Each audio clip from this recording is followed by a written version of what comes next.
everybody. Welcome back. It's season 2 of Big Time Auto Racing Podcast. Now, at the start of last year when we started this, I don't know if we really had a big plan with it, right? Like we just wanted to go through and make episodes covering our races and what we, how our years were going and whatnot. Myself and you both had obviously interesting years last year, but we got a lot more to do this year, so why not season 2? How has your off season been, man? How you feeling? What's going on with you? Yeah, man, it's been good. We got a lot of new, we haven't done an episode since, you have changed teams. Yep. I've got a baby a couple months from coming. A lot of things have changed over this off season, so we ain't had a lot of time to do episodes. Yeah. But nonetheless, we are going to do episodes for obviously each Cars Tour race this year, as we announced, and we just kind of wanted to get a preseason episode out there, basically a recap of last year to kind of fill the gap in between of what happened between Caraway last year and Southern National this year, because we ain't really got to talk to you guys a whole lot since then, and for good reasons. So, anyways, with that being said, man. Like I said, I'd already asked you, but we'll just get back into it, man. How did the off season, right? Here we are. We're already back to you've already raced the icebreaker, so your racing's back at this point. We're still getting into the Cars Tour season, but before we dive into like this season's previews and like, I'm not gonna sit here and make power rankings and tell you who I think is gonna be good this year and all that and we are a Cars Tour podcast, right? But we're also drivers, so we're just kind of gonna. I don't know if you want to set this as a. I don't want to title this a season preview, because obviously we're not gonna go in and analyze each driver, right? That's just weird for us to do. Yeah, it's like kissing your sister or something. It's just odd. So, we are just gonna kind of talk about the season coming, what we expect, who we think's gonna be good, who we think's gonna rebound, or who we think is gonna have a lot of pressure on them to not fall off. Stuff like that. Maybe that's some things we can talk about without ruffling too many feathers. Also, some of the races we're excited about this year. And we have a new rating system for this upcoming season. We're going to talk a little bit about that. I think we talked some about that on last year's final episode, because we wanted to change it up to make it a little bit more accommodating for each racetrack. We'll talk more about that too. But anyways. Well, I think the biggest thing, like you said, not just for myself, that I think is going to be interesting and fit into this podcast, this specific episode really well.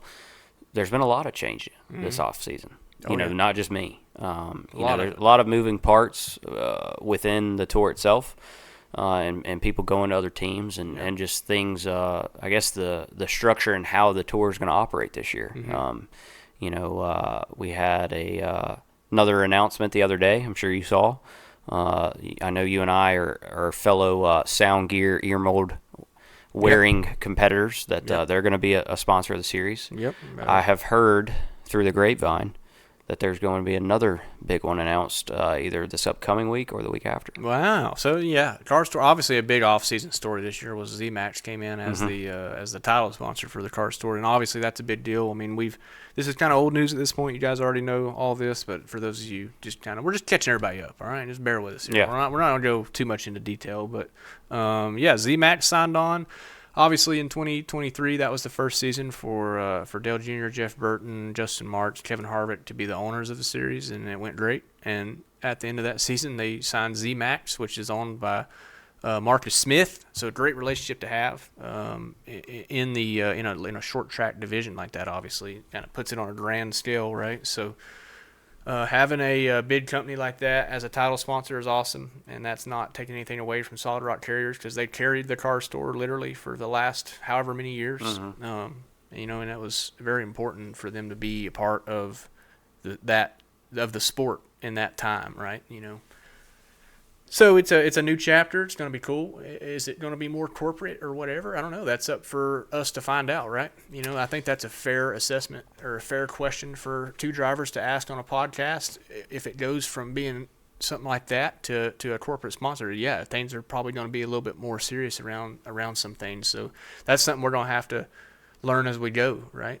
Not saying it's don't change much. I don't really see a whole lot of difference there. I don't think it's going to go no corpo or nothing, but I think you do have to watch your steps a little bit here and there. You got to pay attention. I'm sure there'll be some briefings at Southern National to let everybody know what's expected of them. There was that was a thing last year, but I think this year there's going to be a little bit more of a I don't know if intimidating is the word, but a little bit more of a standard that's expected. Yeah, and I think that's a good thing. It's great for the sport and good for not making a fool out of yourself and regretting something you do 10 years down the road. I've kind of realized in my older age that most of the rules that are in place in racing are basically just to make sure you don't look like an asshole 10 years from now when you have a kid on the way or something. Yeah. There's things that I would have done at the age of 17 or 18 when I was first getting into racing that I wouldn't even fathom doing now, or acting like a jackass on camera or whatever. Right. So yeah, there's rules in place and there's discipline in place, and they've obviously been even the last year with the suspensions and the probations and stuff like that. They were very strict on all that. They did not miss a call all year as far as that goes. They're very consistent. And I think that's what everybody asks for is consistency. Even if it is, like, every time someone got probation or suspended last year, you would read the comments and it was like, whatever happened to having a little personality? Oh, yeah, or for what? sure. Oh, this car store is turning into the worst thing ever. Well, sometimes most people may not see it this way, but sometimes you do look like a jackass when you're out there running around on the racetrack trying to fight somebody. Yeah, absolutely. It's not a good look. No. It's not a good look professionally. It's not a good look for the company. It's not a good look for other drivers or humanity in general. Mm-hmm. I understand there's moments in it, but at the end of the day, like, and I'm talking about, like, there's Hans throw-ins that got, I think Connor Jones did he get suspended for that or probation for that? And then obviously, I'm not sure. And then even my deal, he got he got a fine for running out on the track, which is, that is what it is. That's kind of a racing thing. But just anytime there was any kind of fight or anything or on track deal, there was suspensions or whatever, or not suspensions, probations. Right. Handed out throughout the year. Mason had a probation pretty early in the year. Katie did get suspended. Yeah.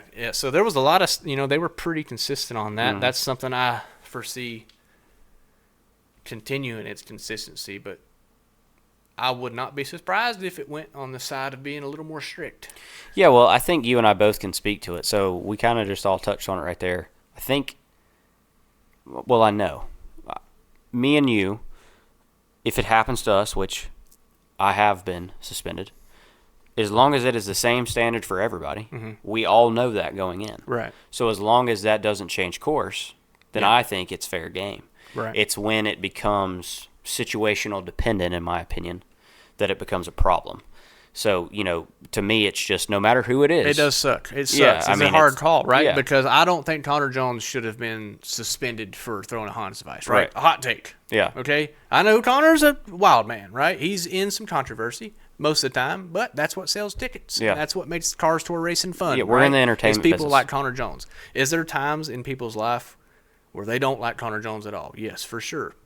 But he definitely, if he's on TV, I'm like, well, at least it's going to be, it's going to be interesting. That shit's cool. Yeah. So when somebody like that personality, like Connor has, does something like throw a Hans or whatever, and he gets suspended for it, it's got to be consistent, right? Because it would be out of character for someone like myself. If I threw a Hans device, it'd be kind of out of character, right? I think people would be pretty surprised if they seen that. Would I get suspended? Like, do you think? I mean, I think I would. Because Connor did, so I think I would too. Yeah. I think they're pretty consistent on it. Hans throwing's God. I mean, it's tough to get suspended off of, but it's you don't want to. I think it's about. I guess the whole point is we're learning this as we're doing this podcast. The whole point is to show a better example, right? For people out there in general, like. They don't want to. That, and I think it's the whole thing of we all know. I mean, we could probably do a whole episode on this, but like the insurance and the liability situation with us getting out of our cars and being on the racetrack. Absolutely. That's a whole different. And there's been scary terrible situations in the past that's arose from that, but a little bit different scenario, obviously. But either way, that's way in the past. But they were very consistent all year, very strict all year. I think that'll continue into this season, and mainly because. Obviously the new sponsor is going to expect that same standard to be held in place. I think you just got to run you got to run a division with class, right? It's fun and games. It's like we all love doing redneck shit. We're all racing. Yeah. We're all rednecks. Like Yeah. we love racing, doing stuff that, and by redneck I mean just somebody that likes to go out and do fun shit. You know Yeah. what I mean? Like, so we're all doing that, but you do have to, like, it is short track racing.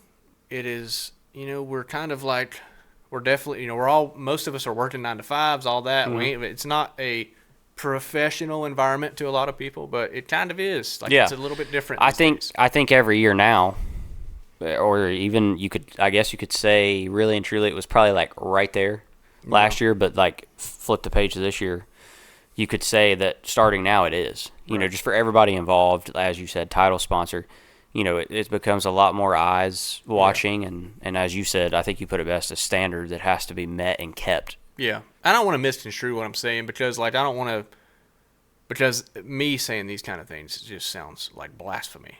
Because, I'm just talking about, you don't want to there is ways that you can make the race division just look like a shit show. Yeah. You know what I mean? Like, you can make it look like a madhouse, or you can make it look like you can have fights and all that. But, right. like, man, people don't, at the end of the day, they don't watch racing because of that, even though it makes great TV. But, right, we're not on network TV. Right. People are paying to watch us race. They're not paying to watch us fight. And we're not paying to watch us be Mr. Badass, cool guy, whatever, interview or make a fool of yourself or go throw some shit because you want to be on TV. Yeah. We're not. People are paying for flow for racing. Yeah. Like, and I think that clicked. I mean, it makes, as a person in this industry, that clicked for me this past year. Yeah. Like, wait a minute. This ain't. These people aren't just tuning in because a race is on. They're paying for this. Yeah. Like, they want to watch this. So you can't just, that's something that you have to, as a race car driver, and especially young race car drivers, if for whatever reason you're listening to this, that's something you should pay attention to. Yeah. Like, the fact that, the people out there are paying to watch you to race, like, the reason I'm saying this is because NASCAR is a little bit different, right? That's network television. That's entertainment. Yeah. Like, it is to a certain extent. Obviously, they're professionals, the best drivers in the world. I get it, but it is entertainment. It's right. okay for Kyle Busch to go act like an asshole on TV. Everybody loves him for it. I love Kyle. He's a badass. But at the short track level, people aren't paying for your personality. Yeah. I mean, they are. They're paying for your personality, but not your antics. I should say. You got to have personality. That came out wrong, but you know what I mean. It's one of those things, and I don't really know where I'm going with this, but I'm just saying, like, have fun. Be entertaining. Go do fun shit. Don't act like an asshole. It's not that hard. Yeah. And that's how you get around getting suspended in the car store in the modern era, for sure. So going forward into next year, before we talk about more season preview stuff, as far as drivers and tracks and the schedule and whatnot and what we plan on doing and all that good stuff, I want to talk about the new rating scale because that was kind of our main thing last year. Was the doing the track ratings and stuff. And like throughout the year, we had probably, there was multiple occasions where there was tracks that should have probably had a higher rating, but didn't because the phone signal sucked or the bathrooms sucked or whatever. Yeah, something. Obviously, bathrooms do add to the experience of a racetrack, but it should be grouped into it because it also, I feel, so what I'm saying is on the new rating scale, bathrooms and concessions will be factored into one group. I know that sounds weird because who eats where they shit. Right? But it usually goes hand in hand. Yeah. And they're normally right with each other. If we're being, I'm saying at the facility. They are always right together. Yeah. That's what I was getting to. Hicory, Dominion, Tri-County, South Boston. They're all like they're all right. So yeah, bathrooms and concessions. That's going to be one rating scale from now on. Another rating scale that's going to be added, a new one, is going to be fun factor. This will be how fun it was to race. Simple as that. And then could you pass? Was there a lot of strategy involved? Like, was it how was the race? Was it fun? Obviously 1 to 10 there. The second one, third one will be track atmosphere. So in other words, the fan turnout, what kind of events they have throughout the weekend, promotions they're holding, and then trackside, how the trackside environment is, obviously the trackside party and all that good stuff. So the atmosphere. couple of notable tracks that would have been really high in that rating would have been like South Boston, right? That would have been a really high track atmosphere because of the fair, because of the trackside parking. They would have been a 10, in my opinion. So, moving on, facilities will be the next one. That'll come in to lighting, infrastructure, eye appeal, infield, elbow room. So like how much room you have to operate. So yeah, that'll be the whole facilities rating. And then after that, we'll have the surrounding area. So food, nightlife, hotels, stuff to do. Yeah. Just kind of so similar to last year. So we'll have a lot of the tracks, obviously, we've already raced, but a lot of them will get re-rated based on, how that weekend goes. There could be weekends where Brandon races and I don't race. And on that particular weekend, I'll just have Brandon do his ratings, and we'll just go off of that. And I'll just kind of, piggyback off of what he says and give my opinions from at least the tracks that I do go to. So that's kind of the plan on the new rating scale. One thing we're going to make sure we do this year, as Dylan touched on, whether he's racing or not, obviously if he is with me, but we're going to actually film what we try at the concession stands. Yeah, I need to do that more. It was a big thing last year. It's a big part of our show. I mean, I know we have multiple people come up to us, and say they really enjoy this part of the show. So we're going to definitely make sure we do that. And if one of us is absent that weekend, both of us have quite a few friends in the industry, Boo Carlisle, people like that we can do it with. That'll be more than willing to step in and be a raider for us. And just looking to add that to the spectrum this year. Yeah, I think it'd be cool to obviously it was fun last year doing it, but eating's always weird. It's touch and go. Yeah, it's touch and go. Like I don't know. I don't have a big appetite on race day. It's kind of, So tracks listening, as me and Dylan told you all this last year, and we know a lot goes into it. But if your concessions are open on Friday, I would say there's a 99% chance we're definitely going to Friday. We're getting it. Yeah, 99%. Yeah. Yeah, if the track concessions are open on Friday, that's obviously a plus. So much more point too. Yeah, for sure. So yeah, big deal. So yeah, new rating scales for next year. Just kind of wanted to, this year, wanted to fill everybody in on all that. So we'll obviously Southern National will be the first one coming up. So have not long. You're getting ready for that, huh? Yeah, supposed to go test. I think this upcoming week actually. Yeah. So not long before Southern National. We're going to take a quick break, and then we're going to get right back into Southern National. All right, so going into 2024, obviously, new schedule was announced last year. You guys pretty much listen to this, probably already know it, but we're going to just kind of go over it, go through it a little bit, just kind of see what the schedule has to offer and, what races we're excited about, maybe not so excited about. And so I'm just going to go through the list, and you just let me know which ones – if you have any notes on that particular event as I go. So Southern National, obviously, season opener March 9th. March 2nd, the pros are there, obviously, a week before us. But March 9th, it's us. And then we got a New River, March 23rd. Hicory on April 6th. Then Orange County, the return to Orange County, April 20th. That's first time back there. And how long? It's been a while, but I'm super excited. Yeah. One of your favorite tracks, right? Or is your favorite track? That is That's the one. May 3rd, go to Ace Speedway.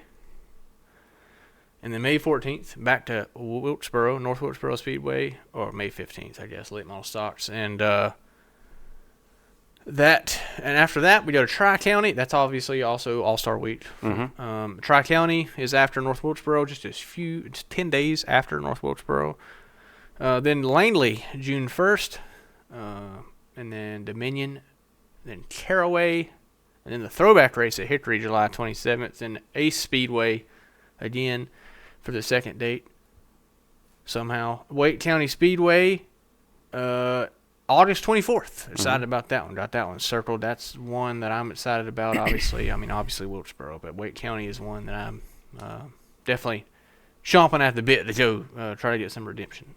Florence, and this is August 30th, so Labor Day weekend. Yeah. Race, and is also the same weekend as the Darlington race. So that'll be a big companion weekend. There'll probably be a lot of eyes in the stands, a lot of ass in the seats. I suspect probably Cup drivers racing in it. You know. I was given Dale Jr., I believe, said he's racing. He is. Yep, I was given some tidbits on that event last week. I fully expect, if you're listening to this, once tickets go on sale for that race, that you get them pretty quick because they're not going to have enough seats. Yeah. It's just they're not. So. Yeah. After that, they go to South Boston. on September 14th, which is late models and pros. Fun little racetrack. Obviously, I raced there last year. Taken over by Brandon Brown as a general manager this year. Excited for him. Yeah, it's cool. Good guys won on that one. Oh, big time. Score for the good guys. Glad Brandon got that opportunity. Tri-County Motor Speedway. Second race at Tri-County of the year, which is cool. I'm glad they go to Tri-County twice every year. It's kind of become a staple at this point. But after that, the big news, season finale, North Wilkesboro Speedway. Championship night. Mm-hmm. Season finale. With the modifieds. With the big boy modifieds. And, yeah, that's exciting. That is on October 19th, and it's obviously late models and pros. But something to me about a Cars Tour championship being decided in the mountains of Wilkesboro in October. It's going to be. I'll be there. I don't know if you guys can know that or not, or if you guys would know that or not, but I will in fact be there in some capacity or another. The schedule I think is awesome. A good variety. I think everything's pretty well spaced out. There's 17 events this year, one more than last year. That's a little on the hefty side, in my opinion, just as a, guy that, coming from a guy that doesn't race a lot every year. It's, running 17 times seems like quite a bit, but I get it. I would, 10 races a year, like 10 to 12 is like it's a tour, but it's not. You know what I mean? Like that's kind of like the standard these days. Everybody talks about these traveling touring series, and they have 8 to 10 events at 2 to 4 tracks. No, that's not really it's like I don't know. It's like a 3-county touring series. I don't know how you can't really call yourself a tour. It is because if you go to 2 different tracks, technically you're a tour. Yeah. I wonder if you could necessarily call yourself a world tour. Or you actually have to go different countries. I guess so. Yeah. I guess so. That makes perfect sense. Why you would call it a world tour. Some of the world's going to be coming to us this year. Been rumblings. Mr. SVG is going to be running cars races, so that'll be in the childhood car. Yeah, that'll be exciting. Yeah, that'd be good. He got wrecked early last night in an ARCA race. I seen that. He did. Imagine running your first ever cup race and just winning the son of a bitch. That's crazy. He had no idea what he won, I bet. He probably just like, that was cool. Yeah, yeah, that was neat. What's next? What's y'all's next division? Y'all have something a little easier or harder? Or? What? Yeah. No, I'm sure he has a little more filled in than that. But anyways, the schedule, I don't have any complaints, man. I would sit here and say, like, yeah, to do this. I mean, it could be, I'm sitting here saying, like, some days I want to be like 14 is the number. 14, 15 is the number. So for me, I hate not seeing, let me be politically correct here, Pulaski County Motor Speedway on there, Motor Mile. It wasn't on there last year, but I'm just saying. But I guess for me, having Orange County on there is kind of like doubling that, if that makes sense. I'm extremely thrilled to see OCS get a date back. So yeah, like you, I don't have any complaints. It's a bummer that Motor Mile is not on there, but super excited to have Orange County back, and really excited to go to North Wilkesboro twice. Yeah, North Wilkesboro twice is obviously. For me, and I'm sure you could spend a whole episode on this too. It's a little bit of a sour taste in the mouth seeing the old girl freshly paved. Oh yeah, but I think for the longevity of the racetrack, it was the right move. Yeah. So that's what I keep trying to tell myself. I wish we would, because I even felt like last year it was different because of the patch jobs and stuff than it was that first year. That first year, I feel like it was throw them up there and just really get after it. It was very, very worn out. Yeah. It was. It was a driver's track. You had to drive that thing. It was fun. The last 2 years, I've had a lot of fun racing on that racetrack. I've had more fun passing cars on that track than any other track in my life. And that's all I'll get. That's it. Yeah. That's the only experience I'll have there. Yeah. It'll be 40 years before the damn thing's that worn out again. Oh, probably. for sure. So, I I'm excited for it, but it's obviously it's bittersweet, like you said. Like it does kind of it sucks on one hand, but it has to happen. Like it's got to happen. Yeah, I'm happy to know that is what, like I said, it's going to give it longevity to go watch a modified race or cup race, truck race, us. Sure. Yeah. And I think the racing is still going to be good. It was it was a different type of racing when it was that worn out. Oh, like, for when sure. it's that worn out, dude. I mean, you're just. But it wasn't. You're hauling ass too, right? Yeah. Like, it's fun. Like it wasn't like New River pace. Like No. like that was like too slow. Like that was almost a boring race to me. But like Wilkesboro, the pace was off, but it was like you're still hauling ass, and I don't know, something we'll never experience again at that racetrack. So it was cool that we got to do that, but yeah, I mean, even though the asphalt is new and it's going to be drippy, and who knows what kind of racing it creates, because we haven't really ran on this kind of asphalt really, like at this size of track. So who knows how late model stocks will handle. From what I've been told, and you probably definitely can speak more on it. I have heard, again, I wasn't a part of the track crew, but that they used some kind of different. It's supposed to be pretty degrading mixture in the asphalt. It's supposed to be pretty degrading, and it's supposed to wear out pretty fast. And I think, with the technology available these days, it's kind of in Marcus and SMI's hands. There's the Tire Dragon. There's things that can be done that when we get there, there's already more than one groove. Yeah. So. I mean, there's all sorts of opportunity for it, for sure. I mean, I think it's going to be good racing regardless. I mean, it's Wilkesboro, so like, even if it is tough to pass for a couple years, I mean, that the general longevity of the racing there. If it makes some late model races single file for a couple years, I can deal with that. If it's going to bring cup racing back to North Wilkesboro, you know what I mean? Like, oh, absolutely. So it's never been a gripe. Like, I don't, I understand people's like, well, they're going to ruin the racing. Like, yeah. It's going to change it, but it's happened at every other racetrack. Look at Texas. At the end of the day, it's a cup track, and they want to make the cup racing better there. Yeah. And to make cup racing better there, I do think that they're going to have some pave. They're going to have to do something, because the way those cars are, they just kind of suck on old asphalt. Yeah. Even, like Kyle Larson whipped everybody's ass last year, but period. If he, at both divisions. Yeah, but. That's because of his driver. If he would have ran the late model race, a worn-out racetrack. Yeah. If that track stays the same, damn, Kyle Larson will never lose a race. Yeah. You know what I mean? Until he retires. Yeah. But, no, who knows? I don't. I'm trying not to be too much of a purist of like, I got to stay on old asphalt. But yeah, I mean, I brought it up because I knew. Yeah, it's bittersweet. You and me, sure. you and me both were in the. I don't like gripped up racetracks. Yeah, I typically don't like racing at them. But North Wilkesboro, I'm gonna make an exception and figure out how to, Yeah. It might make me a better race car driver, because I'm gonna have to like these dripped up tracks now, because I'm gonna have to learn how to race Wilkesboro. So right. It'll be different, but at least the track shape at the end of the day is still the same, and we do have some laps there. So it's special to know that there is a gym.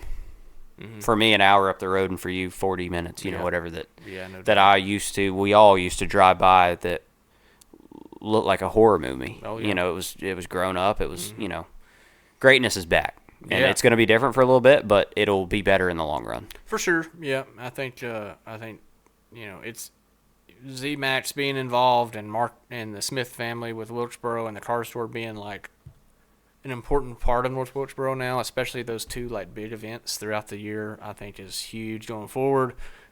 And I think North Wilkesboro's championship race there could potentially make the car store's home. Like you could like kind of make that place home, right? If you start crowning your champion there and stuff. So I'm super excited for it, and I'm gonna do all I can to give the best hospitality possible to obviously everybody with the car store, because just because I want to see that event do great for years to come, whether I'm racing or not. Obviously Wilkesboro, I'm gonna be trying like hell to race. So, but also something they announced is open. So like, anybody can try to make the race. With a late that model email stock was car. sent out to us this week. Everybody can come try to make it. You can come at least make laps at Wilkesboro if you have a late model stock car.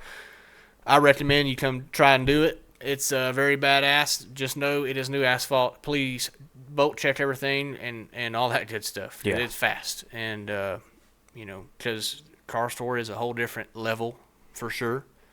I can say that from being a local guy coming in and running the whole tour last year. I can say you got to have your P's and Q's together and all that good stuff, but you can do it. You can, like, this series is made for local grassroots guys to take a chance to come run these events.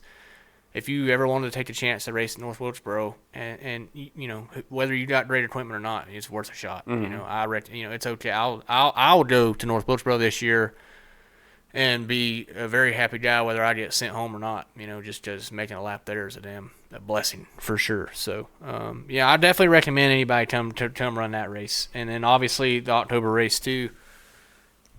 Two very special events, but that is not to, that's not to deface any of the other special events like the throwback race at Hicory, which is kind of a Cars Tour crown jewel. I would also consider the Florence race on Labor Day could be the new Cars Tour crown jewel race, right? Because it's a well, I think that's just going to turn Labor Day thing. Yeah, it's going to turn into a very interesting week. I think. I mean, think about one of the most prestigious Cup tracks still left, like me and you were just talking about, asphalt. Darlington. Those guys, even with that Cup car, they still got to drive it in there. I mean, in my opinion, Darlington probably puts on the best Xfinity race of the year. I will go on record to say that. I mean, that's just my opinion, but I feel pretty confident in it. Always badass. And so to have that environment down there that week, you're running on a Friday night. It's going to be a lot of eyes on the tour. Going to be a lot of big names there. I think even just spectating, drinking beer, hanging out.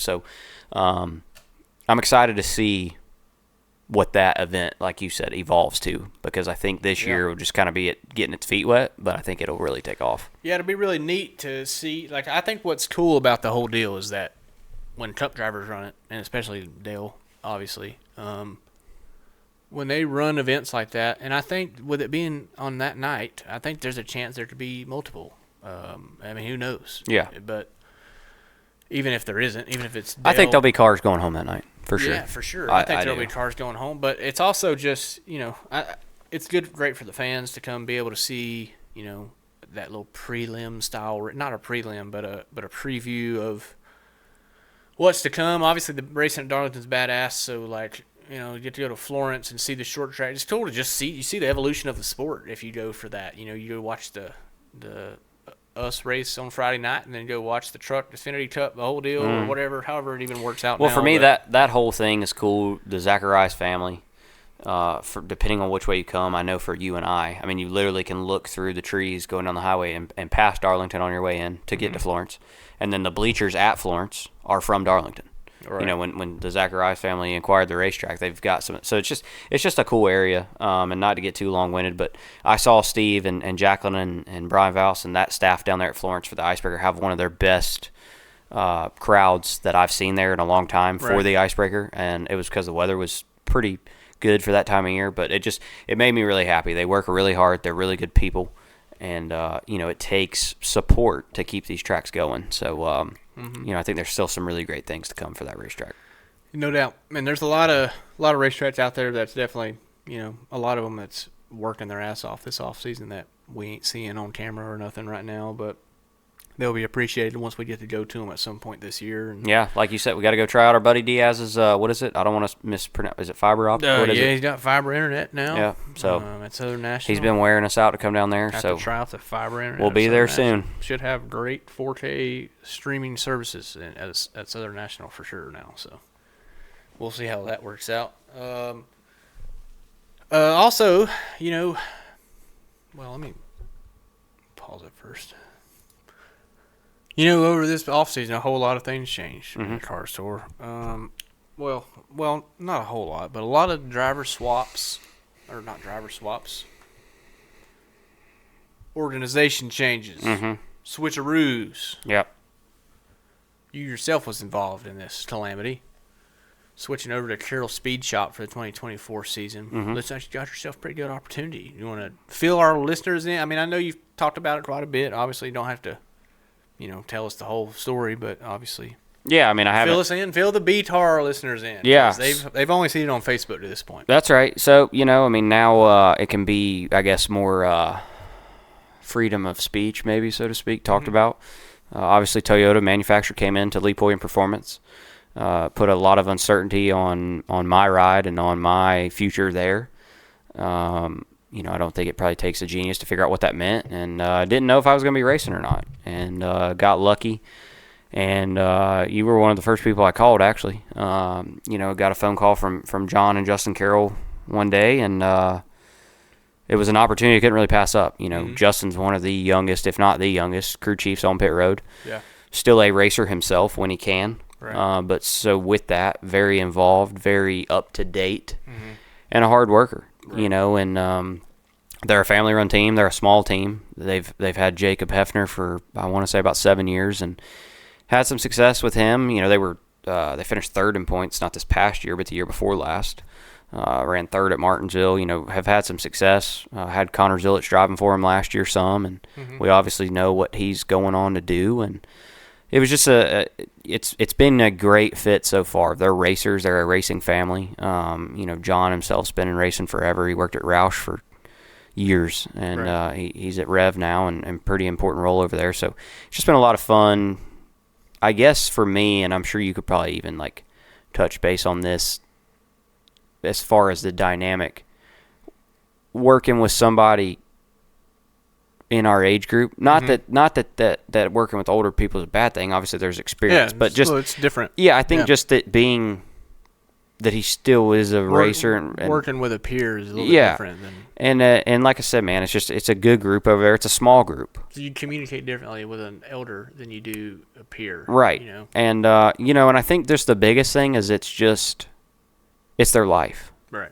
So not that it isn't for other people, but they work every day and long hours and whatever because they know they're kind of playing catch up to that bigger team.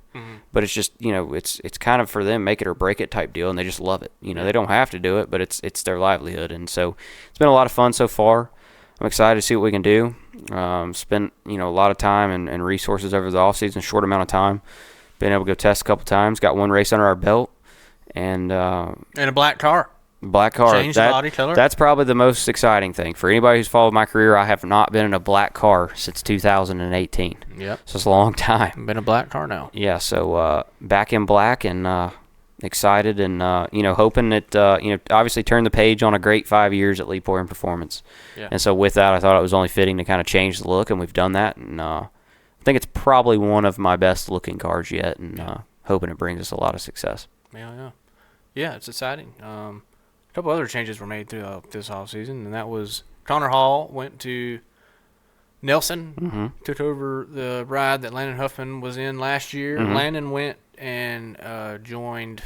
I guess it's kind of Jimmy Mooring / Huffman Racing. I don't know. Jimmy Mooring. Yeah, he races for Jimmy Mooring. And who else changed? Grady went to Torp. Torp, yep. And who else switched? A few other switchers. RNS. RNS have any switcheroos this year? Well, you got Deke now running in-house. Deke's the in-house RNS car now. That's kind of big. You've got Trayton Lampovich, the Chad Bryant car. Yep.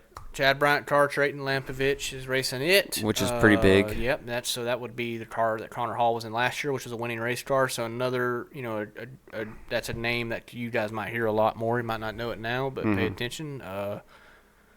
Who else is Isabella coming to take over my ride? Isabella to or my older ride. Butterbean obviously is still there. McCarty's still at RNS. There was some uncertainty on his. We're missing somebody. Chase Burrows switched manufacturers or something. Well, I think it's Sellers. I think he's racing for and then obviously a lot of new teams were announced. I mean, between countless, but notable. Stephen Nassy obviously said he's running full time, which is pretty damn. That's cool. big. Yeah. I mean, Stephen Nassy running full time in a car store. And there's I don't know how many full timers are announced right now, but I'd say it's probably. I think Landon put out a tweet, and from talking to Keeley, I think that's pretty close. I think somewhere around 23, 24, which is a lot. Yeah, that's kind of wild. Normally a full field for car store is 28, so you're almost at a full field of. Right. I think normally that number's been closer to 14, 16, somewhere in there. Yeah. So it's definitely a lot of cars. It's going to be a very, it'll be it's going to be another step up from last year, in my opinion. Even though every year it's going to get harder. At this rate, it'll eventually kind of level out, and you'll have that year where it's okay, these are the guys. But right now you're seeing more teams and more people and more funding come in and try to take chances at winning these races because they know how hard it is to win them and stuff. So it's a crazy time to be in the car store, great time to be a part of the car store for sure. Yeah, well, I think so me and you talk about it because we enjoy other forms of racing besides just our own. Right. Stephen Nasse has made a fixture for himself on his brand and just his image. There's a lot of excitement around that name, good or bad, like him, don't. The Bubba him rivalry, it's just if you're a race fan or you're a fan of racing, you know who Stephen Nasse is. Right. There's a reason why somebody like him is coming to race the car. Yeah, I mean it's right. So I think it speaks volume on this thing. Obviously he raced with us at Tri-County last year. That's right. I got to run the 400 with him then at the end of the year too. So he's a hard racer, and man, anytime he shows up at the racetrack, he's going to be a threat. He's going to figure it out. He's just, those guys are going to figure it out. Obviously, you've got the returning now two-time champion Carson coming back. At Junior Motorsports, they're always extremely tough. So, right. I think it's going to be a tough year, man. I don't know. It's like you said, we're not going to sit here and put rankings on it, but I don't know. The guys that are normally good, I think, are going to be good. But it's not getting any easier. Obviously, all pressure in the world's on Carson to repeat or three-peat, I guess I should say. All the pressure's on the world and Butterbean to go and try to dethrone him. You got guys that and Connor Hall, pressure's on him to go and take that car that Landon was running good in and keep running good and win races and all that. Yeah. There's just pressure on a lot of guys and whether you got, a lot of people, it's good old short track racing, but at the end of the day, there's a lot of stuff going on behind the scenes, a lot of hard work, and a lot of pressure on drivers and guys that are fighting for spots and stuff. It's an interesting time, man. It's very competitive, and looking forward to what all this year brings. I don't know, if it's a championship pick is probably a weird thing for me to do, but since I'm not really I don't know. I would not be surprised at a Carson three-peat. I wouldn't be surprised at Butterbean dethroning him. Wouldn't be surprised at Connor Hall coming in. Wouldn't be surprised if all of a sudden you showed up, won 3 races. Who knows? Yeah. It's just that competitive. I'm telling y'all. It's so hard to make predictions. Well, I think one thing, Also, I would sit here and say I could make betting predictions, but that's illegal because I literally race in the series, so I don't think I can really do that. Yeah. But, I do think that it's, I think just every year, man, I think so, it goes from, okay, hey, there's 14 guys or girls tonight that can win. Right. I mean, this year, I will go on bet to say from what I've been told, it's probably going to be a record of consecutive races of cars going home.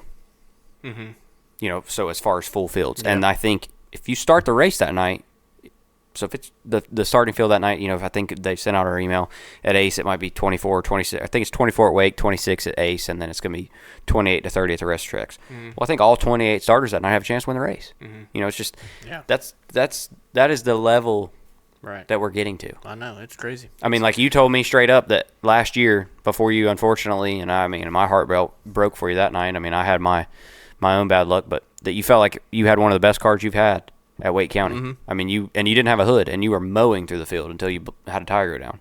Right, yeah. And it's just, it's on any given night, somebody can hit on it. No doubt. And it. Yeah, there's a lot of guys that are capable of running good and running up front, and that could, given the opportunity in a good car, they would, run good. I mean, for example, Landon ran the first race at Hicory in his car and got lapped, and was in the way of the leaders coming to the checkers, basically, and then gets in a good opportunity and goes out there and wins $30,000 fucking dollars. You know what I mean? And throws his nuts across the windshield.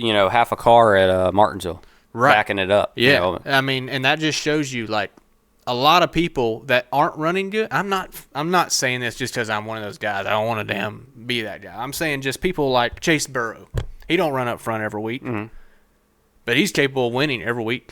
Grady, you know what I mean? Last year you didn't run top 5 every week, but at any given point that you would have been leading laps, not many people would have been that surprised. Right. You know what I mean?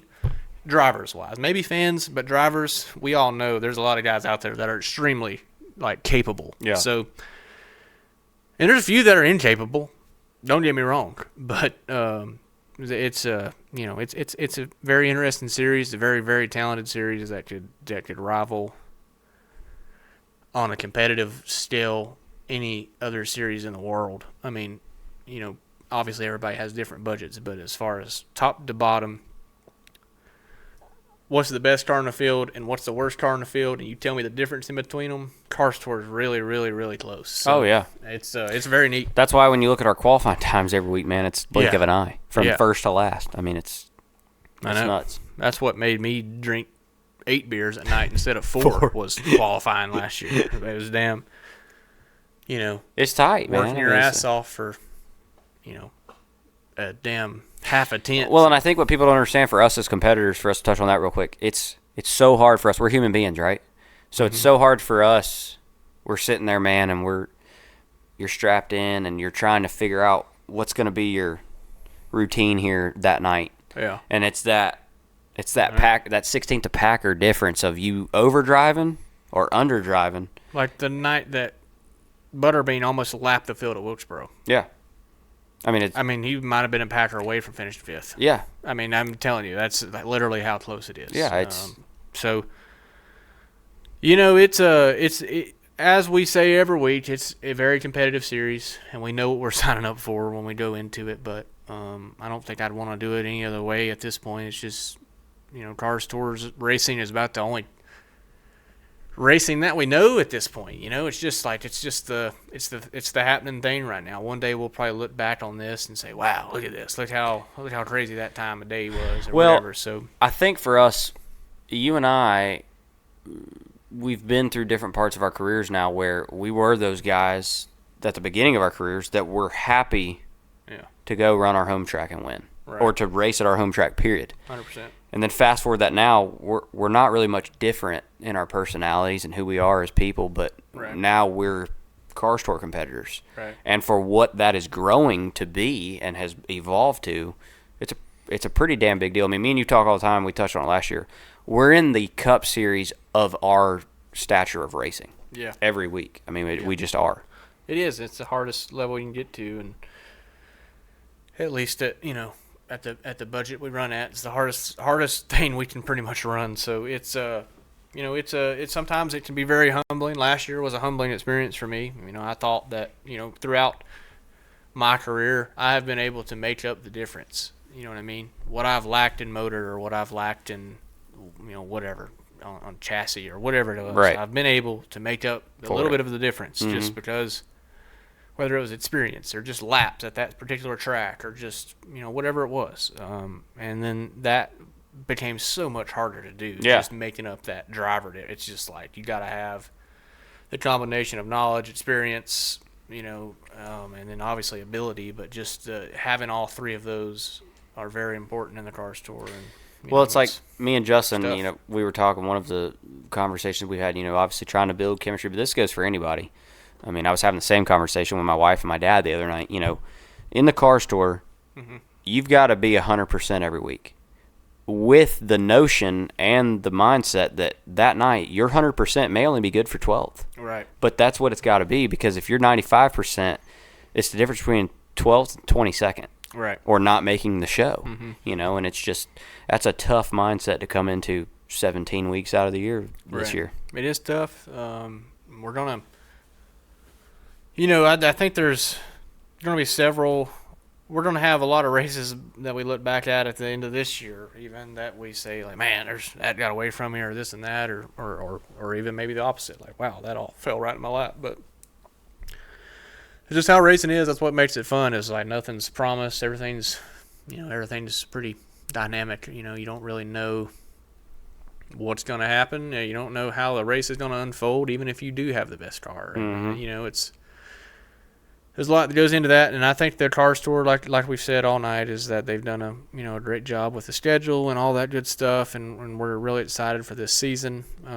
Brandon's obviously running full time for Carroll Speed Shop this year. I'm gonna be running I can't really say full time because obviously I have a kid on the way. He's due in April, and obviously there's a lot of racing in between now and April. And I have learned that I am the type that likes to be very involved in the pregnancy, and I don't like, I don't like being away from my wife very much while she's pregnant. So, I don't want to put myself in a situation where I'm gonna be at the racetrack and worried about my 8.5-month pregnant wife and be there instead. And so I think I don't know right now what my plan is for my first one, but I'll damn sure be at Wilkesboro, obviously. And I would love to be at Hicory. Again, that is a week before my child's due, so I don't know, folks. It's tough. It's tough to figure all that out. But I'm going to do what's best for myself and my wife, obviously, and what's most comfortable for us, and then we'll just figure out everything else as we go. Obviously having a kid's a big deal, and we want to make sure that I get to, be there, obviously. But it's not like you're gone that much racing cars tour, but I don't want to. There's a lot of nights at the race shop that you don't see, that and also budget and just everything like that you're having to deal with. It's not just time is the issue. It's there's a lot of contributing factors, but it's we gotta, first things first is getting baby boy here and getting mama comfortable and all that, and getting his life started, and then racing's after that. So that's my thing. But I'm gonna be paying very close attention, and I'll be at the racetrack, and I might be racing some of these. So I'll be podcasting with you and all that good stuff. So no worries. I'm not going anywhere. I just might not be in the car every single race this year, obviously. So we'll probably pick and choose a little bit. And if we miss one, we might sneak in a local show and just keep me sharp. Because right now, I'm a lifer for the car store now, but I need to go sneak in some local shows. And now that I had that year of experience racing cars tour, I feel like it's almost. No, it's not that it's easier, but it prepared me to race local shows, I think, at a higher level. Right. So it's all about reps. Right. And I think going and running some local shows at some tracks in the area, whether that's Hicory, Tri-County, or somewhere, Wake County, or whatever, might go run some races at some point if I get bored. But yeah, we'll just be hanging out, racing and filming and podcasting and all that good stuff.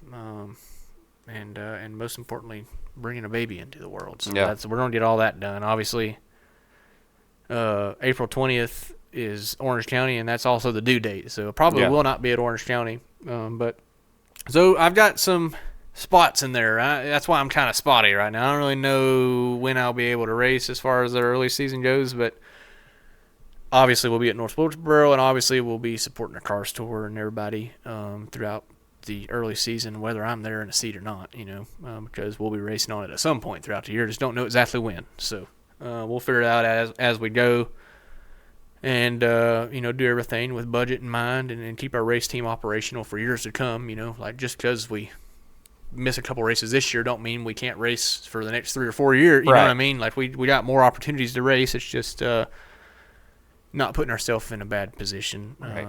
Especially with a baby coming and all that good stuff. So, just trying to make sure we're good on budget and all that good stuff right now.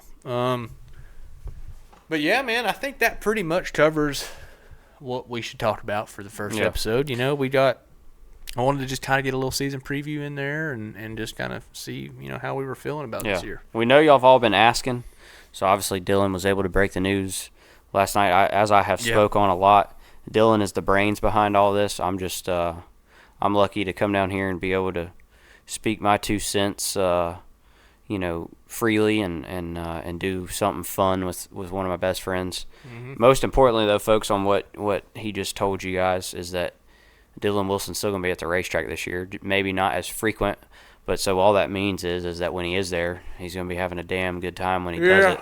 Yeah, might miss a few of them, unfortunately, but But also, maybe most importantly today, it's kind of only fitting that we're filming this podcast, folks, because it's my good buddy's birthday. Yeah, so it is birthday. D-Dubs is the big 2-8. We're almost to 30. Yeah. I can't believe that. I know we're getting closer and closer. It's scary. It's always, since me and Dylan become friends, this has always been an interesting time of year because his birthday is this weekend, and mine always is a short 7 days right after. So 6 days. And 7. And usually that about lights the candle for the beginning of the bender season. Yeah, especially back to back. So yeah, we got a lot of birthday parties and racing and all that good stuff coming up. So we're gonna go get ready for that. Go do a little bit of celebrating tonight. I don't know if there's going to be any racing on tonight. It's probably going to rain everything out. But yep, I believe I saw while me and you were filming, they have moved the Xfinity race to Monday. I'll be damned. So what happens when they rain out the Cup race Sunday? It's going to be a doubleheader on Monday, I guess. Damn. All right, well, appreciate you guys tuning in for this little season preview / episode 1. I don't really know what we're going to call it yet. But wanted to come back here and let y'all know we're coming back and give everybody kind of a... We didn't go nowhere. Break the ice into the new 2024 season and let all y'all know what's going on. And right on. Yeah, can't wait to talk Taurus Tour with you guys throughout the season. We'll keep you updated. Thanks for watching. Be sure to rate and leave us a rating, do all the share and all that good stuff. We appreciate it. Helps us out. We will see you guys soon. Appreciate it.